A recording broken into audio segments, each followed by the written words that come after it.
Hi, this is Joe Sullivan, sports editor of the Boston Globe, and this is Globe 10.0. With me today is Dan Shaughnessy.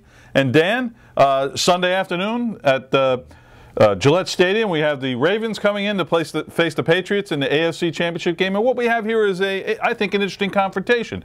We have our Patriots, who are an offensively based team that looks to outscore the opposition, and you have the defensive-minded Ravens with the running game being most important to them. And so, as we look at this sort of contrast of styles, which one do you think is better suited for the NFL playoffs? No, it's good. It's a good comparison. I mean, it's a clash of cultures. Basically, the old school NFL, you got to have a running game and defense to win in the playoffs, and you saw a lot of that over the weekend. You know, with the Saints checking out, with the Packers checking out, you know, those kinds of things. It did look like, you know, the running game and defense are starting to be reinforced when you get to the playoffs. Now we have the ultimate test. The ultimate no running game, no defense attack of the Patriots. Just send everybody out every play, arena football, all that stuff, and you're playing against a team. They're old school, and some of their people are too old. Yeah. Ed Reed for one, Ray Lewis for another. You worry about that if you're a Baltimore fan.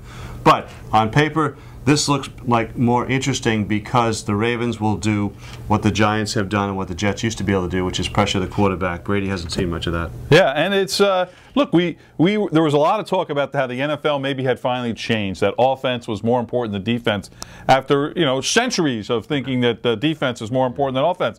But that sort of came home to roost this weekend, as you said, Dan, with the Saints and Packers going out. And look, the Patriots could definitely be next. This is going to be a tough ball game. And I think what the Ravens want to do is, you know, keep the ball, possess it for a while, keep Brady off the field, slow the Patriots down, don't give up the big plays, keep everything in front of them, put pressure on Brady, of course, should have been #1. And then have a low-scoring game that they can win at the end. Yeah, you can't get into a shootout with the Patriots. We've seen this. It's a joke. It's ridiculous. So, but the Ravens have, with Ray Rice, the running game they have, they like to do it, and have only, you know, not as many drives for the Patriots. If you can hold them to 2 drives per quarter, 8 or 9 drives in the game, all of a sudden they can't score 42 just showing up out of the gate the way they did last weekend. So it is an interesting clash. It's a more competitive game, I think, and a more difficult draw for the Pats. Yeah, it should be interesting. Low scoring and close, I would say.